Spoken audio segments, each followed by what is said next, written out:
বন্ধুরা, সবাই কেমন আছো? আশা করি সবাই ভালো আছো। আমরাও সবাই, বাড়ির সবাই ভালো আছি। তো চলো, আজকে বুঝতেই পারছো যে কী ভিডিও নিয়ে এসেছি। এটা আমার মেয়ে নিজের ইচ্ছায় নিজে করছে, আমি ওকে জোর করিনি। ওর খুব নিজের ইচ্ছা হয়েছে যে ও মুখে মধ্যে পতাকাটা আঁকবে। তো দেখো, বারবার ক্যামেরার দিকে তাকিয়ে দেখছি যে কীরকম লাগছে। আমি একটা ভিডিও দেখছিলাম, তো সেই ভিডিওতে ও বললো, মা আমার মুখে এটা করে দাও। ও তো এখন অতটা বোঝে না। তাই বললাম চলো, ভালোই হয়েছে, ও যখন নিজের মুখে করতে চাইছে। তো চলো দেখো, তো তোমরা দেখতে থাকো।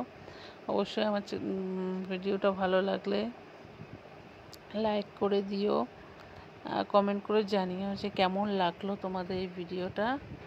তোমার সোনামাকে দেখতেই পাচ্ছ, চুপচাপ বসে দেখছে বারবার আর চোখে যে কেমন লাগছে।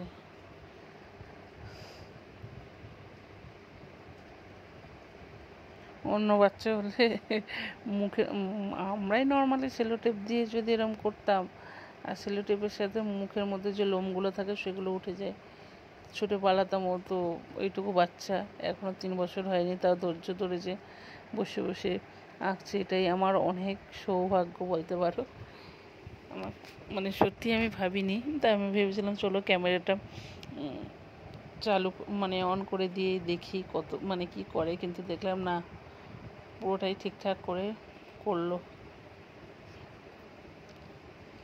পাকা বুড়ি, একদম পাকা বুড়ি।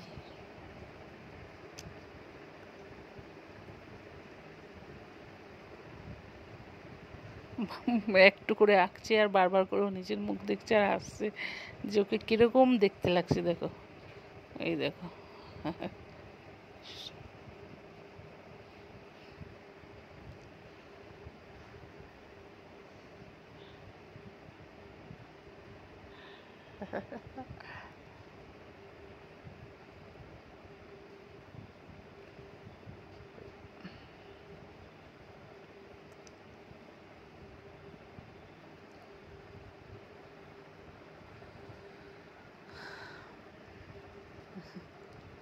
তো আমি ভাবলাম একটা করেছি, তারপর বাকি দুটো আর ক্যামেরা অন করিনি। ভাবলাম চলো, তোমরা তো দেখলেই আমি কিভাবে করলাম, তো বাকি দুটো আর দেখানোর মানে ভাবলাম যে বুঝেই গেছো, শুধু শুধু দেখিয়ে সময় নষ্ট আর করলাম না।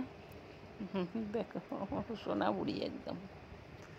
আমার মিষ্টি মাকে কেমন লাগছে অবশ্যই অবশ্যই জানি। ও আবার নিজে দেখেছে আয়নাতে যে ওকে কেমন দেখতে লাগছে।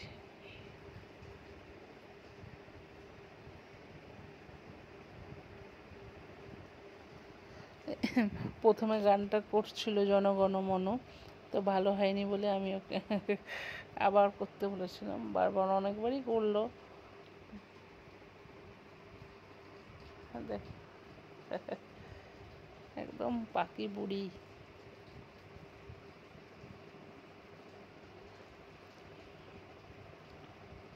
বারবার গান করছে আর এদিকে দেখছে হাসছে।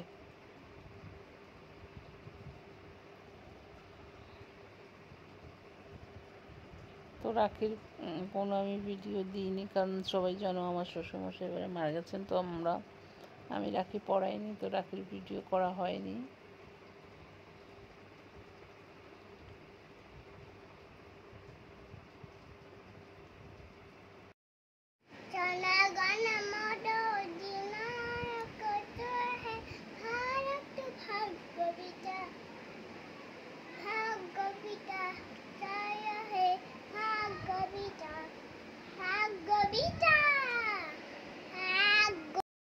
আমার সোনার মার কয়েকটা পিক দিলাম এই ভিডিওর সাথে অ্যাড করে, সেগুলো আমি তুলেছিলাম। তো ভাবলাম চলো তোমাদের সাথেও শেয়ার করি, তো এই জন্য ভিডিও শেষে কয়েকটা পিক দিয়ে দিয়েছি। তো ভালো লাগলে অবশ্যই লাইক করো, কমেন্ট করো, জানিও কমেন্ট করে কেমন হয়েছে।